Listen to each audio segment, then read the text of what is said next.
আজকের ভিডিওতে আমরা আলোচনা করব জগৎজননী শ্রী শ্রী মায়ের কথা। জ্ঞানামৃত মোটিভেশনাল চ্যানেলে আপনাদের সকলকে জানাই স্বাগত।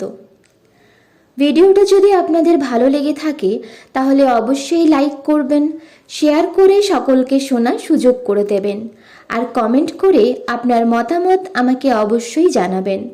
আর আপনি যদি এই চ্যানেলে নতুন হন তাহলে অবশ্যই চ্যানেলটিকে সাবস্ক্রাইব করে পাশে থাকা বেল আইকনটি প্রেস করে রাখবেন, যাতে এই ধরনের কোনো ভিডিও সবার আগে আপনার কাছে পৌঁছায়। তাহলে চলুন আর দেরি না করে জগৎজননী শ্রী শ্রী মায়ের চরণে প্রণাম জানিয়ে আজকের ভিডিওটা শুরু করি।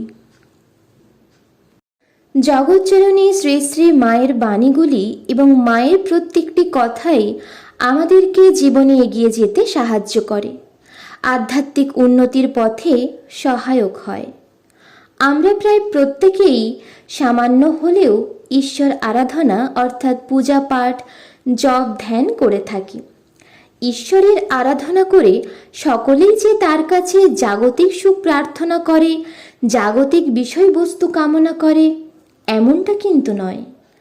কেউ কেউ শুদ্ধ জ্ঞান ভক্তি লাভের আশায় ঈশ্বরের কাছে প্রার্থনা করে, কেউ আবার প্রভুর কাছে নির্বাণ বা মুক্তি চায়। তার মধ্যে কেউ কেউ ঈশ্বরকে দর্শন করতে চায়। কিন্তু ঈশ্বরকে দর্শন করা কি এতই সোজা? এই রক্ত মাংসের চোখ দিয়ে ঈশ্বরকে দর্শন করা যায় না। কি করলে ঈশ্বর দর্শন সম্ভব জানালেন স্বয়ং মা।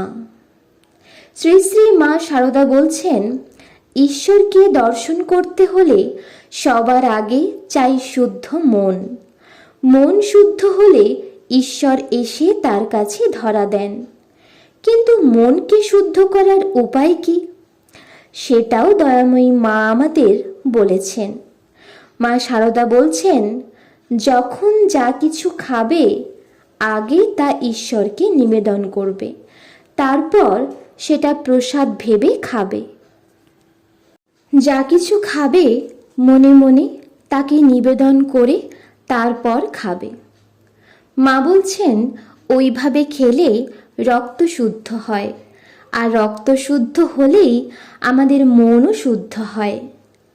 দয়াময়ী মা আমাদেরকে মন শুদ্ধ করার কি সুন্দর একটা সহজ সরল পথ বলে দিলেন। আজ থেকে আপনারাও প্রত্যেকে মায়ের কথা মেনে যখন যা কিছু খাবেন তা আগে মনে মনে ঈশ্বরকে নিবেদন করবেন, তারপর খাবেন। দেখবেন আপনার শরীর ও মন দুই ভালো থাকবে, রক্তও শুদ্ধ হবে, যার ফলে বিভিন্ন প্রকার রোগ থেকে মুক্তি ঘটবে, আর মনও শুদ্ধ হবে, যার ফলে আমরা ঈশ্বরকে অনুভব করতে পারবো, তাকে দর্শন করতে পারবো।